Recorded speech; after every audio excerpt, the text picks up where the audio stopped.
اعوذ باللہ من الشیطان الرجیم بسم اللہ الرحمن الرحیم اللہم وفقنا لما تحب وترضى واجعل عاقبۃ امورنا خیرا ولا تکلنا الی انفسنا طرفۃ عین ابدا رب ادخلنی مدخل صدق واخرجنی مخرج صدق واجعل لی من لدنک سلطانا نصیرا۔ تفسیر سورہ مبارکہ فاتحہ میں پہلی آیہ کریمہ بسم اللہ الرحمن الرحیم ہے۔ ہر سورہ کی پہلی آیہ بسم اللہ الرحمن الرحیم ہے، اور یہ آیہ کریمہ منزل ہے من اللہ، وحی کا حصہ ہے، جزء قرآن کریم ہے۔ تبرکاً و تیمناً سور قرآن کے اوائل میں نہیں ہے، بلکہ قرآن کریم میں یہ سورہ بار بار نازل ہوئی ہے، یہ آیہ نازل ہوئی ہے، اور مختلف قرآنی صورتوں کا اس کو جز قرار دیا گیا ہے۔ رسول اللہ صلی اللہ علیہ وآلہ وسلم نے حکم الہی پر وحی خدا سے اس کو جزء قرآن قرار دیا ہے۔ آغاز قرآن کریم کا اسی آیہ شریفہ سے ہو رہا ہے، بسم اللہ الرحمن الرحیم، اور انسانی ہدایت کا آغاز و افتتاح بھی اسی آیہ شریفہ سے ہو رہا ہے۔ قرآن کتاب ہدایت ہے انسان کے لیے، ہدن للناس ہے، اور ہدایت کا پہلا سبق بسم اللہ الرحمن الرحیم ہے۔ ہدایت بھی انسانی زندگی اور انسانی حیات، انسان کی جمعی اور اجتماعی حیات کی ہدایت قرآن کریم میں ہے، اور معنی اس کا بہت ہی سادہ و آسان معنی ہے، پیچیدگی نہیں ہے۔ ہر چند مفسرین نے اپنی علمی تبحر کو دکھاتے ہوئے اس کے اندر بہت پیچیدہ و گہری باتیں کی ہیں، لیکن وہ اس کے معنی میں دخیل نہیں ہیں۔ بسم اللہ کے بہانے سے بہت وسیع ادبی باتیں کی گئی ہیں، ان کی افادیت اپنی جگہ پر ہے، اور وہ یوں نہیں کہ بسم اللہ سے نکلی ہیں وہ ساری باتیں، وہ جہاں پر بھی اسم استعمال ہوگا بسم اللہ میں یا بسم اللہ سے ہٹ کر، وہاں وہ بات کی جا سکتی ہے۔ اسم کے متعلق، اشتقاق اسم کے متعلق اور فروعات اسم کے متعلق، جہاں بھی لغت عرب میں یہ لفظ اسم استعمال ہوگا، وہ جتنی ادبی باتیں ہیں وہ وہاں پر لاگو ہو سکتی ہیں اور ہوتی ہیں، یعنی وہ قرآنی ابحاث نہیں ہیں، ادبی ابحاث ہیں، اور ادبی باس قرآن کے ساتھ مختص نہیں ہیں۔ غیر قرآن میں بھی یہ الفاظ جہاں بھی آئیں گے استعمال ہوں گے، ادبی قواعد و قوانین اور تجزیہ و تحلیل ان کے اوپر وہاں لاگو ہو سکتا ہے۔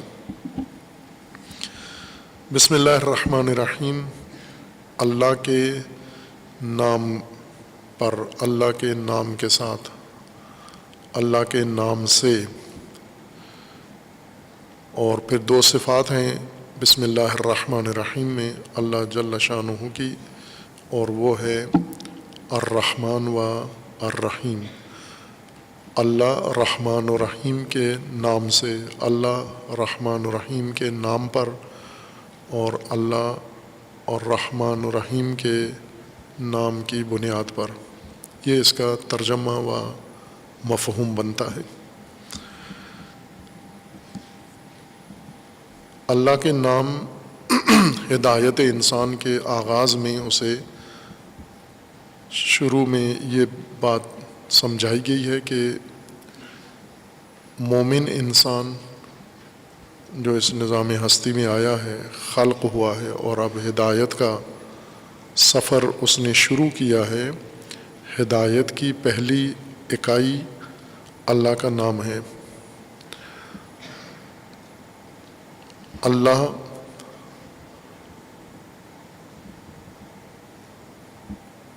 حقیقت ذات خداوند تبارک و تعالی کی طرف اشارہ ہے، لیکن نام اللہ کے مختلف ہیں، متعدد ہیں نام، منحصراً ایک نام نہیں ہے۔ اللہ سے مراد وہ ذات، وہ ہستی جو مبدا ہے تمام نظام ہستی کا، عالمین کا،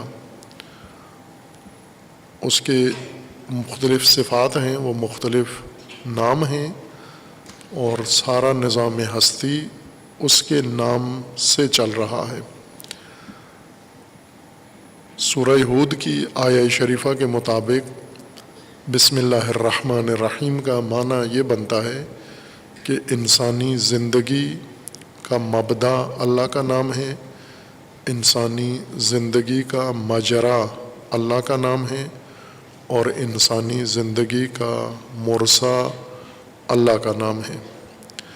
اس نام پر نظام ہستی بھی قائم ہے، اللہ کے نام سے نظام ہستی قائم ہے، اللہ کے نام سے نظام ہستی جاری ہے اور آگے بڑھ رہا ہے، قائم ہے، اللہ کے نام سے اپنے مقصود تک پہنچتا ہے۔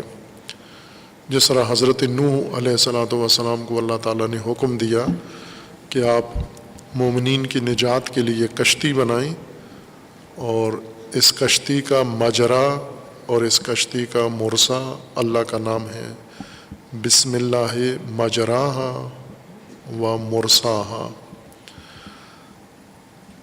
اسی طرح مجموعہ کائنات کا بھی یہی حکم رکھتا ہے، بسم اللہ ہی اس کا مجرا ہے، مجرا سے پہلے مبدا ہے، مبدا بھی اللہ کا نام ہے، مجرا بھی اللہ کا نام ہے، اور مرسا بھی اللہ کا نام ہے۔ اور یہی قانون انسان کے لیے بھی ہے، انسانی زندگی کے لیے، انسانی حیات کے لیے، انسانی نظام کے لیے بھی یہی قانون ہے، اس کا مبدا، مجرا، مرسا اللہ کا نام ہے۔ اللہ اشارہ ہے اس مبدأ ہستی کی طرف، جیسا یعنی یہ جو بسم اللہ میں مومنین کو ہدایت کی گئی ہے کہ اللہ کے نام کے محور میں حیات انسانی گزرے گی، اس کا ابتدا، اس کا جریان، اس کی انتہا، وہ سب اللہ کے نام سے ہے۔ چونکہ حقیقت میں اللہ نہیں، اللہ ہی مبدأ ہستی ہے، تو جو مبدأ ہستی ہے اسی کے نام پر ہدایت کا نظام اور انسانی نظام بھی قائم ہو، اور اللہ ہی کے حکم سے اور اللہ ہی کے نظام و قانون سے اور ارادے سے نظام ہستی چل رہا ہے، بس مجرا بھی اللہ ہی کا نام ہے، اور اللہ ہی منتہا و مقصود ہے۔ نظام ہستی سارا جا کر اللہ ہی پر منتہی ہوتا ہے، انا للہ و انا الیہ راجعون۔ بس انسان کے لیے جو قانون و نظام اللہ نے بنایا ہے وہ بھی اللہ ہی کے نام پر ہے، اور یہ مختص نہیں ہے فقط دین کے ساتھ کہ اللہ کے نام پر نظام ہستی اور نظام انسانی دونوں کو استوار کیا گیا ہے، بلکہ دین کے علاوہ باقی جو غیر دینی انسانی نظام ہیں وہ بھی کسی نام پر چل رہے ہیں، کسی کے نام کے ساتھ چلتے ہیں۔ ایک عام اصطلاح جو ابھی بھی رائج ہے، پہلے زمانوں میں بھی تھی، آج تھوڑا اس کی نوعیت بدل گئی ہے۔ مثلاً سلاطین اور حکام ہر زمانے کے اور ہر خطے کے ان کے نام کا سکہ چلتا تھا، اور یہ ایک محاورہ بن گیا تھا کہ کس کے نام کا سکہ چلتا ہے۔ سکہ وہ مالی کرنسی جس کو ہم کہتے ہیں، پہلے زمانوں میں خود مال سے ہی سکہ بنایا جاتا تھا، خود مال ہی سکہ میں تبدیل ہو جاتا تھا. لیکن بعد کے زمانوں میں مال کو الگ کر دیا گیا ہے اور سکہ الگ کر دیا ہے. جیسے موجودہ زمانے میں ہے، سکہ، نوٹ، کرنسی، یہ خود مال نہیں ہے، یہ مال کی رسید ہے، یہ مال کی سند ہے، یہ مال کے اوپر ایک ضمانت ہے، اس کے بدلے میں مال ہے، اس کے بے ازا مال ہے، بے ازا اس کے مال ہے. یہ عموماً جو اصطلاح آپ استعمال کرتے ہیں اگینسٹ، اس کے اگینسٹ کیا ہے؟ درست اصطلاح اردو کی بے ازا ہے، بے الف زے حمزہ، بے ازا. بے ازا یعنی اس کے متبادل، اس کے بدلے میں، اس کے ماورا جو چیز جس سے یہ جڑی ہوئی ہے یا جس کی یہ حکایت کرتی ہے وہ مال ہے.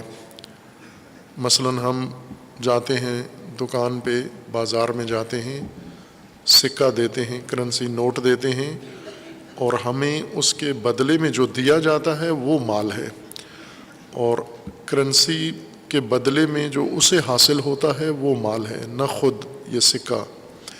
پہلے زمانوں میں خود مال کا ہی سکہ بنایا جاتا تھا، جس چیز کی مالیت ہے، قیمت ہے، اسی کو سکہ میں تبدیل کر دیا جاتا تھا.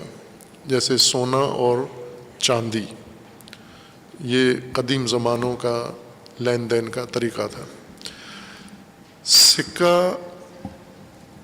ہر خطے میں مختلف ہوتا تھا، اس خطے کے سلاطین، حکمران، بادشاہ کے نام کا سکہ بنایا جاتا تھا. ایک سانچہ بنایا جاتا تھا، سونے کو پگھلا کے اس پر اس بادشاہ کی یا تصویر ہوتی تھی یا نام ہوتا تھا، القابات ہوتے تھے، اور سونا چاندی ڈھال کر اس شیپ میں جس پر سلطان کا نام آتا ہے رائج کیا جاتا تھا.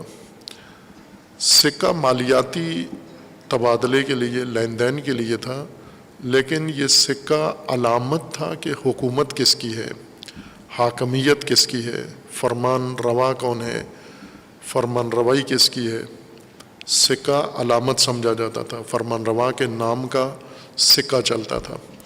اور یوں نہیں کہ فقط لین دین میں فرمان روا کے نام کا سکہ چلتا تھا، بلکہ تمام امور فرمان روا کے نام پر ہی انجام پاتے تھے. مثلاً تبادلے افراد کے سلطان کے نام پر وقوع پذیر ہوتے تھے، درجات لوگوں کے سلطان کے نام پر بنتے تھے، سلطان سے منسوب ہو کر سلطان کی طرف سے معین ہوتے تھے. یہ اصطلاح عام تھی کہ فلاں علاقے میں یا فلاں زمانے میں اس کا سکہ چلتا تھا. سکہ چلنا یعنی حکمرانی، سلطنت، بادشاہت اور فرمان روائی. اللہ کا نام، اللہ کے نام سے انسان کا ہر کام اللہ کے نام سے ہونا ہے. انسان کے علاوہ جو کائنات ہے، اس کائنات کا ہر عمل اللہ ہی کے نام سے ہو رہا ہے، لیکن وہ جتنے موجودات ہیں وہ انسان کی طرح با اختیار، با ارادہ نہیں ہیں. ان میں شعور نہیں ہے، علم نہیں ہے، ارادہ و اختیار ان کا نہیں ہے. اس لیے انہیں یہ حکم نہیں دیا گیا، ان کے لیے یہ فرمان نہیں آیا کہ آپ اللہ کے نام پر ہی آپ نے چلنا ہے.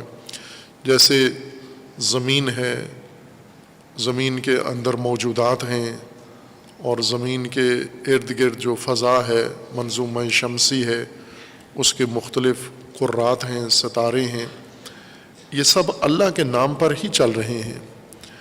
لیکن چونکہ ارادہ و شعور نہیں رکھتے، مکلف نہیں ہیں، ان کے لیے اوامر و نواہی صادر نہیں ہوئے، اللہ کے تکوینی ارادے سے چل رہے ہیں، پیدا بھی ہوئے ہیں اور چل بھی رہے ہیں۔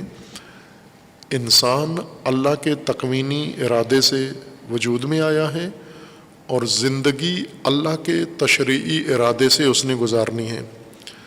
تشریعی ارادے سے مراد یعنی اللہ تعالیٰ نے انسان کے لیے قوانین مقرر کر دیے ہیں اور ان قوانین کو انسان نے اپنے ارادے اور اختیار کے ساتھ عملی کرنا ہے، لیکن قوانین اللہ کے ہوں گے۔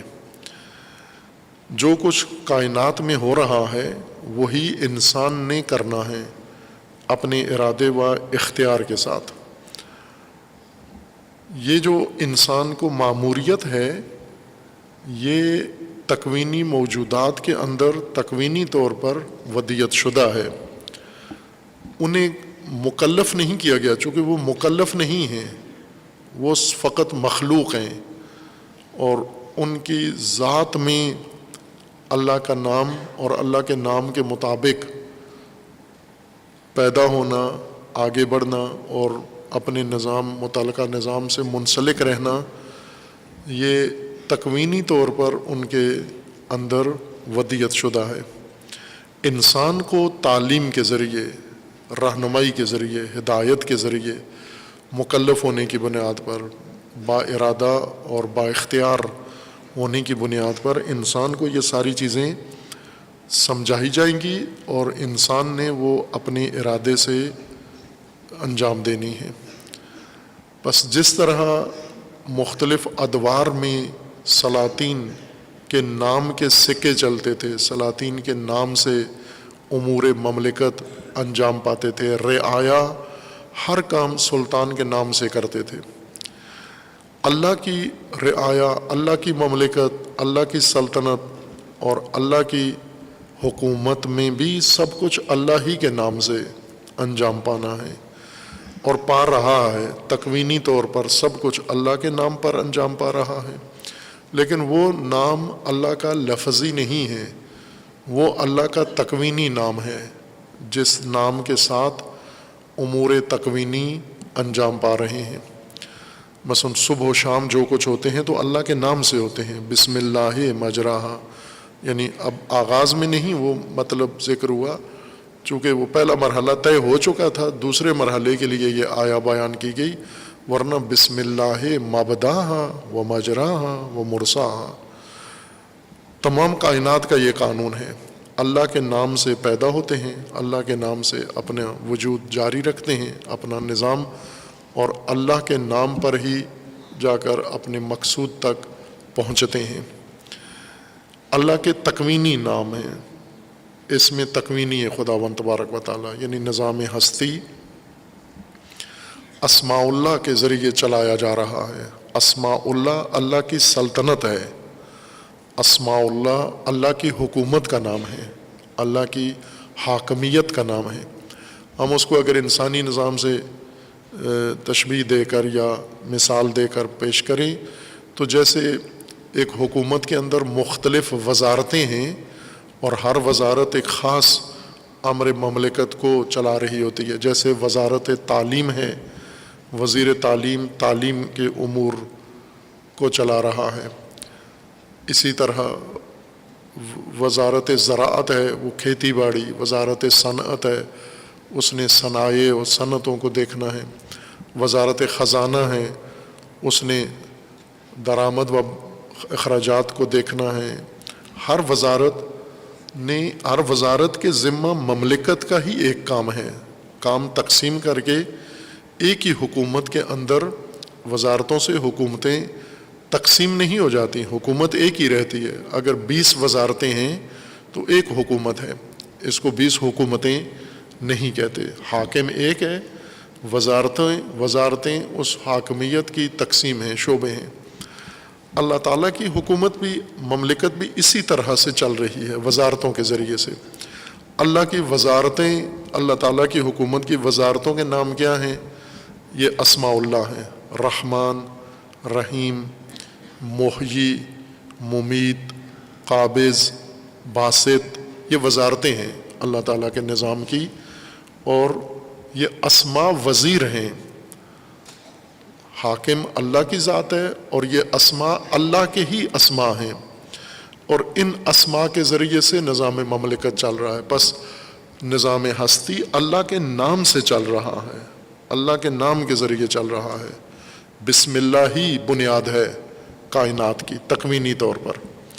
انسان چونکہ اس تکوین میں ایک علیحدہ خصوصیت رکھتا ہے، ارادہ و اختیار رکھتا ہے، لہٰذا اس نظام تکوین کے ساتھ ساتھ ایک تشریعی ہدایت کا نظام بھی انسان کے لیے وضع کیا گیا ہے۔ اس میں بھی یہی قانون لاگو کیا گیا ہے جو تکوین میں ہے، یعنی اللہ کے نام سے ہی سب کچھ ہوگا۔ جس طرح کائنات اللہ کے نام سے اور اللہ کے ناموں سے چل رہی ہے اور اللہ کے ناموں کے ساتھ چل رہی ہے، اللہ کے نام اصل مجری ہیں، وزیر ہیں جو نظام ہستی چلا رہے ہیں۔ نظام تشریعی میں انسانی نظام، تشریع مختص ہے انسان کے ساتھ، انسانی نظام، انسانی زندگی بھی اسی طرح اللہ کے نام پر ہی گزرنی ہے۔ اللہ کے نام سے ہی انسان کی زندگی کے مختلف، انسانی حیات کے مختلف امور انجام پانے ہیں اللہ کے نام پر۔ لیکن چونکہ انسان کو اختیار ہے، ارادہ ہے، لہٰذا یہ کبھی نام تبدیل کر دیتا ہے، یعنی اللہ کی مملکت سے نکل جاتا ہے، اللہ کی حکومت کا انکاری ہو جاتا ہے۔ تکویناً نہیں نکل سکتا، تشریعاً نکل جاتا ہے۔ انسان کو اختیار دیا گیا ہے، اگر نہ نکل سکتا ہو تو مجبور ہے انسان، اللہ کے تشریعی نظام سے باغی ہو کر طاغوت بن جاتا ہے۔ اس لیے قرآن کریم میں آگے انشاءاللہ بات بڑھے گی اللہ کی توفیق سے، وہاں یہ تقابل نظر آئے گا کہ الوہیت اللہ کے مقابلے میں انسانوں کے لیے جو متبادل نظام بتایا گیا اس کا نام طغیان و طاغوت رکھا گیا ہے۔ وہ طاغوت ہے، یعنی انسان طغیان کر کے اللہ کی حاکمیت، اللہ کی مملکت، اللہ کے نظام سے، تشریعی نظام سے باہر ہو کے اپنے لیے الگ سے الہ چن لیتا ہے اور اس الہ کے نام پر زندگی گزارتا ہے۔ یہی طغیان ہے انسان کا کہ جب اپنے خالق، مالک، رب کی مملکت سے باغی ہو کر، طغیان کر کے باہر ہو کے اللہ کے الہ و الہ چن لیتا ہے اور اس الہ کے نام پر زندگی گزارتا ہے، اس کے نام پر باقی سارے امور انجام دیتا ہے، اس کی مملکت کا سکہ چلتا ہے انسان کی عام زندگی میں۔ تاریخ اگر ہم دیکھیں تو تمام حکومتیں جتنی بھی آئی ہیں انہوں نے اپنے نام کا سکہ چلایا ہے۔ نام کا سکہ چلنا ایک استعارہ ہے، کنایہ ہے، یعنی ان سلاطین کے نام پر یا اس بادشاہت کے نام پر امور مملکت چلتے ہیں، اجتماعی نظام سارا ان کے نظام کے تحت انجام پاتا ہے۔ موجودہ بھی ایسا ہی ہے، یعنی اس وقت انسان نے اپنی حیات اجتماعی کے لیے اللہ کی نظام حاکمیت کو ترک کر کے اللہ کی نظام حاکمیت کے مقابلے میں کسی اور الہ، کسی اور فرمان روا کا نظام اپنا لیا ہے اور اس الہ کے نام پر زندگی گزار رہا ہے۔ جیسے ہم پاکستان میں زندگی گزار رہے ہیں، موجودہ پاکستانی نسل، سابقہ پاکستانی نسل، کس کا سکہ چلتا ہے پاکستان میں؟ کس کے نام پر سب کچھ انجام پا رہا ہے؟ فرمان آخر میں کس کا آ جاتا ہے؟ اللہ کی مملکت میں اللہ کا سکہ چلے گا، اللہ کے نام کا سکہ چلے گا، اللہ کے نام کی فرمان روائی ہوگی اللہ کے نام سے۔ انسانوں کو جو نام پیش کیا گیا ہے چونکہ تشریعی نظام میں ہے، لہٰذا تکوینی ناموں کی علامتیں، تکوینی ناموں، اللہ کے جو تکوینی نام ہیں، نشانیاں، ان نشانیوں کی نشانیاں انسان کے لیے مقرر کی گئی ہیں، الفاظ۔ لفظی اسماء اللہ تعالیٰ کے، یہ اسماء ہیں ان اسماء کے جو حقیقی نظام مملکت جن کے اختیار میں ہے، تکوینی اسماء اللہ تعالیٰ کے، اور وہ تکوینی اسماء سارے اللہ کی ذات کے اسماء ہیں، اللہ کی ذات سے نکلے ہوئے اسماء ہیں، اللہ کی ذات کے اسماء ہیں۔ ان اسماء کی نشانی، لفظی نشانیاں، لفظی علامتیں بھی اسماء ہیں۔ اب انسان کو چونکہ ہدایت تشریعی طور پر دینی ہے، لہٰذا الفاظ کی مدد سے، ہدایت بھی الفاظ کے ذریعے سے، قانون بھی الفاظ کی مدد سے، عبارتوں کے ذریعے سے، اور اسماء بھی الفاظ کے ذریعے سے ہوں گے۔ یہ الفاظ جو اللہ کے اسماء کہلاتے ہیں، ان اسماء کے پیچھے اللہ کے حقیقی اسماء ہیں جو نظام ہستی چلا رہے ہیں۔ انسان نے ان اسماء کو، ان لفظی اسماء کو علامت کے طور پر اختیار کرنا ہے اور اپنی زندگی اللہ کے نام پر گزارنی ہے، پوری زندگی، حیات اپنی ساری اللہ کے نام سے گزارنی ہے۔ یعنی اللہ کا نام کس حیثیت سے؟ نہ تبرکن، الہ کا نام، اللہ کا نام، اللہ بحیثیت فرمان روا، حاکم، کس کے نام کا سکہ چلتا ہے؟ جو حاکم ہے۔ ویسے تو نام بہت سارے لوگوں کے ہوتے ہیں، لوگوں کی زبانوں پر اور چرچے ہوتے ہیں، لیکن ان کے نام کا سکہ نہیں ہوتا، ان کے نام پر زندگی نہیں گزاری جا رہی ہوتی۔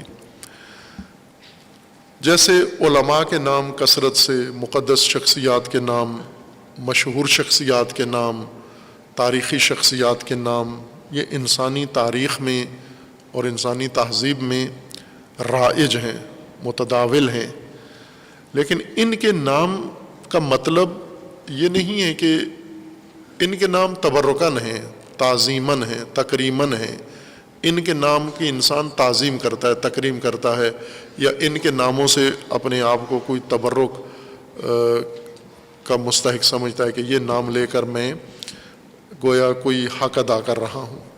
لیکن سلاطین کے نام، جن کے نام پر زندگی گزرتی ہے، وہ یہ تاریخی شخصیات نہیں ہیں۔ مثلا اس وقت پاکستان میں ہر قوم کے ہاں کچھ نام، کچھ شخصیات متعارف ہیں جن کے نام کے چرچے ہیں، لیکن ان کے نام کے ساتھ زندگی نہیں گزار رہے۔ مثال کے طور پر اہل بیت علیہ السلام، ائمہ اطہار کے نام یہ معتقدین امامت کے اندر، امامیہ کے اندر، شیعہ کے اندر کثرت سے رائج ہیں، بلکہ بہت ہی مقدس نام ہیں، مقبول نام ہیں، متبرک نام ہیں۔ ان ناموں کے ساتھ تبرک حاصل کرتے ہیں مومنین، ان ناموں سے فیض حاصل کرتے ہیں، ان ناموں کی تعظیم و تکریم کرتے ہیں، تقدیس کرتے ہیں، لیکن ان ناموں پر زندگی نہیں گزار رہے۔ یہ نام انسان کی زندگی کی بنیاد نہیں ہے، یہ نام انسان کی کسی اور حصے، زندگی کے کسی اور پہلو کی ضرورت پوری کر رہے ہیں۔ جن ناموں کا دخل ہے آپ کی زندگی میں، جن ناموں کے ذریعے سے آپ زندگی بسر کر رہے ہیں، جن کا سکہ چلتا ہے، جن کا حکم چلتا ہے، جن کا قانون چلتا ہے، جن کا فرمان چلتا ہے، اصل وہ نام ہیں جن سے انسان زندگی گزار رہا ہے۔ بسم اللہ الرحمن الرحیم، یعنی انسانی زندگی، انسان کو یہ تعلیم دی گئی ہے، یہ کلمہ انسان کو سکھایا گیا ہے۔ ہدایت کی کتاب کا آغاز بسم اللہ الرحمن الرحیم سے ہو رہا ہے کہ اللہ کے نام سے آپ کا نظام زندگی چلے گا، اللہ کے نام سے شروع ہوگا، اللہ کے نام پہ بنے گا، اللہ کے نام سے جاری رہے گا، اللہ کے نام پر ہی اپنے مقصود و منتہا اور منزل تک پہنچے گا۔ یہ اللہ جیسے اشارہ کیا تھا کہ یہ آیہ کریمہ اور باقی تمام آیات قرآن کریم کی ہدایت کے دو رمز ہیں۔ یہ دو رمز، یہ دو رموز واضح ہونا ضروری ہے۔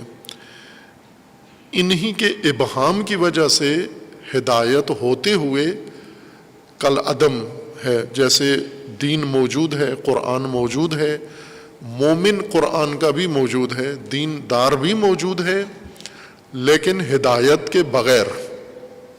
قرآن ہدایت کا منشور ہے اور انسان مومن اس ہدایت کے منشور پر ایمان رکھتا ہے، اس کا احترام کرتا ہے، اس کو پڑھتا ہے، اس سے متبرک ہوتا ہے، لیکن اس کی ہدایت سے محروم ہے۔ اس کی زندگی قرآن کے نظام کے تحت نہیں گزر رہی۔ کیوں نہیں گزر رہی؟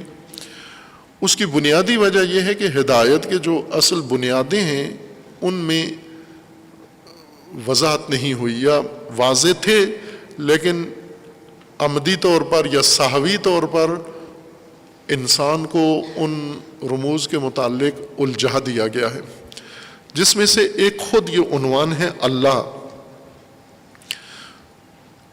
جو حاکم و ذات حق کے لیے استعمال ہوا ہے قرآن میں۔ دوسرا جو انسان کے لیے چنا گیا ہے، لفظ اختیار کیا گیا ہے، عبد۔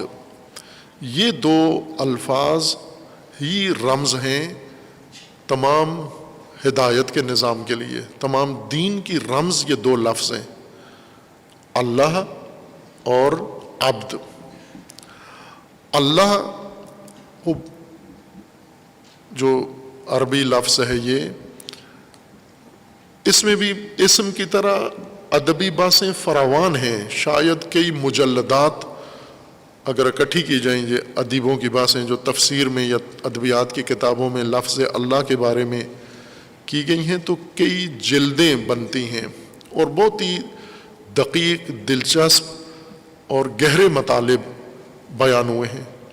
لیکن عرض کیا تھا کہ وہ تفسیر قرآن نہیں ان کو کہہ سکتے ہم، وہ ادبی باتیں ہیں۔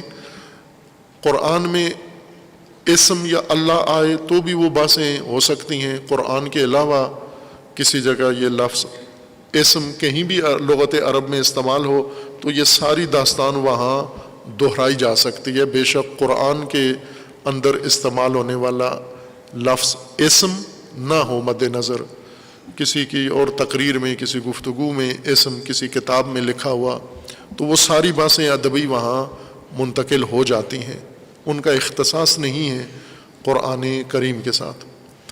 اللہ، لفظ اللہ عربی میں واضح ہے، عام آدمیوں کو بھی واضح ہے اس کی عربی شکل اور عربی ترکیب۔ الہ ہے، اصل الہ ہے، الف لام ہے، الہ۔ اب وہ کیسے، یہ لفظ کہاں سے بنا ہے، اس کا مادہ، عربی مادہ، لفظی مادہ کیا ہے، یہ وہی اشارہ کیا ہے کہ بہت خوبصورت اور دقیق باتیں اس میں کی گئی ہیں۔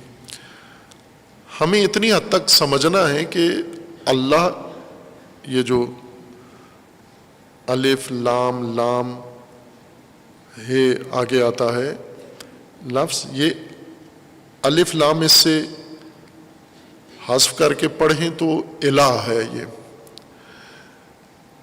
الہ کی پھر ادبی بنیاد یہ ذکر کی گئی ہے کہ یہ تین ممکن ہے مادوں سے یہ لفظ نکلا ہو۔